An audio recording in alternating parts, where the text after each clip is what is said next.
It's only a few months since Boris Johnson left politics in shame and disgrace because he had been found guilty of lying to Parliament. There's a crisis of honesty in our national life. Every single person in this country should be concerned about it. Rishi Sunak makes misleading statements to Parliament, and unfortunately, Keir Starmer, the Labour leader, is very little better than Sunak or Johnson. You would be very unwise to believe a word that Starmer ever says. I'm not going to rank Jeremy Corbyn. He's a colleague, he's a friend. I want to pay tribute to Jeremy Corbyn, who's a friend as well as a colleague. Was he a friend? No, I mean, as I say, I haven't spoken to him for 2.5 years.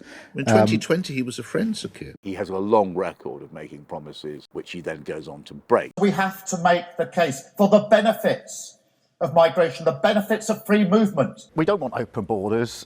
Freedom of movement has gone and it's not coming back. I'm really pleased to be here this morning supporting the staff at McDonald's who are on strike. Previously, you told your front bench not to cross the picket line. That was for the strikes back in June. Is that something you'll be saying to them again? Yeah. Air quality, climate change is the issue of our time. And as the Extinction Rebellion protest showed us this week, the next generation are not going to forgive us if we don't take action. I think they're wrong. I think their action is wrong. Get up, go home. I'm opposed to what you're doing. It's not the way to deal with the climate crisis. So why should you believe a single thing he says in the Labour manifesto, given that when he was running for the Labour leadership, he made a whole series of pledges which he then abandoned? You made 10 policy pledges for this campaign. Let's see how watertight they are. Can you guarantee that under your leadership, the 2019 Labour commitments to nationalise water, energy, rail, the Royal Mail, they'll all be in Labour's next election manifesto? I've made that commitment. Will you nationalise the big six energy companies, yes or no? No. No, you will not. I think it's tragic, not just for Keir Starmer, but actually for Britain. What does the way Keir Starmer is governing the Labour Party or conducting himself in opposition mean for what he'll be like as Prime Minister? The narrow answer is that he will be loved by the security and intelligence establishment. He is probably the candidate of MI6, MI5 and the wider defence establishment. Tony Blair was like that. But there's a bigger point which is more important. He has accepted the methodology of government, the common assumptions of the political class about how you win and then keep power. The first one of those is that Rupert Murdoch must be on side to win a general election. And so seeing Keir Starmer going to the Murdoch party, a man who spread so much bigoted, false material, done so much to damage British public life, Starmer is forming alliances which are going to turn him into quite a noxious Labour leader because he feels he needs the Tory right-wing press. And it's so sad for somebody who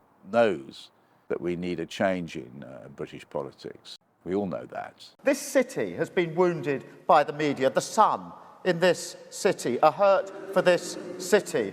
And I certainly won't be giving any interviews to the Sun. Why, Sir Keir, did you write an article for some newspaper the other day? Would you write for them again, Sir Keir? I would do, yeah.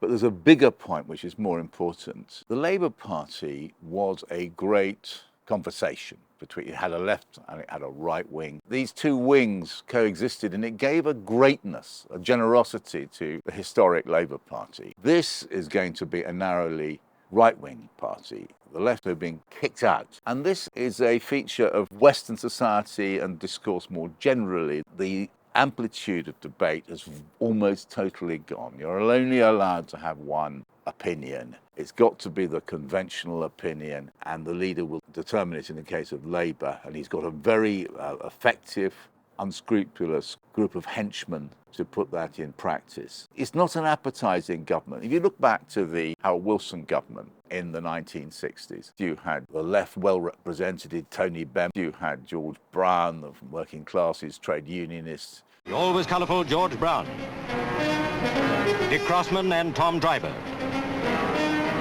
Antifreeze big shot Frank Cousins, followed by left-wing stalwart Ian Mercado, calculated to make any conference sit up. The Prime Minister invited a delegation of shop stewards to a talk at his hotel. They left after a frank discussion and tea. But you also had Roy Jenkins, Dennis Healey on the right, and it was educated, they were funny. Standing in the gilded cage of the Kerr House, Mr. Healey accepted his Knighthood of Humour award with great wit. You had representatives of the working class who were driving home that message and allowed to do so. My friend, we do not support savages, we just allow them to come to our meetings. It embodied an idea of Britain which had a lot of pluralism about it. What I fear about Starmer, and it looks to me about Starmer, he's only really wanting to appeal to a very narrow congregation, which includes the Labour right, Rupert Murdoch, certain estranged Tory voters, and that's about it. To a sort of outsider who doesn't take a great interest, like most sensible people shouldn't, in the way British politics works, it must seem a great mystery that Keir Starmer just turns his back on one pledge after another. But actually, if you're a student of British politics, it's not a mystery at all. It's very obvious. Political lying is something which depends on press complicity. That is why Johnson was able to get away with lying for so long, because the press didn't simply cover up his lies, they celebrated them. And they were part of that lie machine. It told loads of lies about Jeremy Corbyn. When Boris Johnson told lies about Jeremy Corbyn, they were amplified in the client media. Meanwhile, there was a system of ignoring the lies told by Boris Johnson. Johnson's henchmen would go and lie to the press would pass on those lies. I've documented this very thoroughly. And the same will happen if Starmer gets into power, because the press don't think that the modern British media is there to tell the truth. It's not. It's to decorate power, to make things easy for powerful people, not to ask questions rather than ask them, not to expose lies rather than expose them, and so on. They are part of a courtier system. The coverage of Tony Blair is a very powerful example of the client journalism which shapes the coverage and the nature of British politics. It never became a proper scandal that Tony Blair had misled the House of Commons, misled MPs, misled the nation about the reasons for going to war in Iraq. In fact, there was a very big system set in motion to protect him. Critical to this, of course, was Rupert Murdoch, who controls so much of the written press. And Mr. Blair was always there for Rupert Murdoch, and Mr. Murdoch was the biggest press supporter of the Iraq invasion. That lie which Mr. Blair repeatedly told about weapons of mass destruction was so pregnant with tragic significance. Boris Johnson told many, many lies, many more lies than Tony Blair, actually.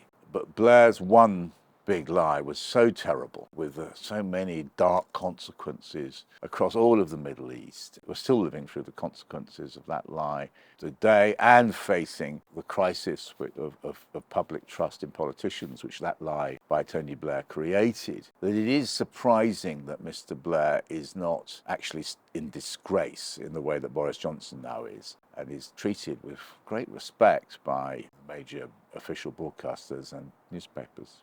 This very dark moment in our national life is a good moment to think about how and where the big mistakes have happened. One of them is the enabling the press. For many years now, we've been governed by a media political class. The press has been allowed in and too close to power. Johnson was simply a journalist prime minister with the short-termism and lack of seriousness which bad journalism brings. The other one is money, and the capture of the British political process by very rich individuals. There's a small class of highly paid technocrats at the heart of political machines now who devise ways of communication which are very sophisticated and give ordinary voters the idea these political parties are on their side. But actually, these policies are put in place for the super rich. You saw that with Trump. Massive money goes to Trump, and actually he makes himself out to be on the side of the common man. Actually, it's tax breaks for billionaires. That's what's happening. And in all kinds of different ways, the rich have bought our politics. Another tragedy about Starmer in opposition is he's felt that he needs to go down that route. One of the prices he's had to pay for his war on Labour activists, because of coffers filled up under Corbyn because so many people joined the party, is that private health providers, big bankers and so forth flocking to Starmer. Of course they're going to do that. They're calculating that he's in power for the next 5, maybe 10, 15 years, and they want to be there at the table at Downing Street. £1 million to Labour now. You can be certain you're there at the table when he's in power and he's handing out contracts, deciding tax policy and so on. It's sickening. Handing over power to rich people and also handing over power to the media. It's created a kind of government which is not in the interests of our national life, never in the interest of the poor. We need a moral reformation in our national life. The Tories at the moment are so rotten. They stink. They're broken. They've really done so much damage in so many different ways. The British nation, I'm sure, wants change. And yet Keir Starmer, the Labour leader, is trying to present himself as continuity. There are some bad years coming ahead, whoever wins the next election.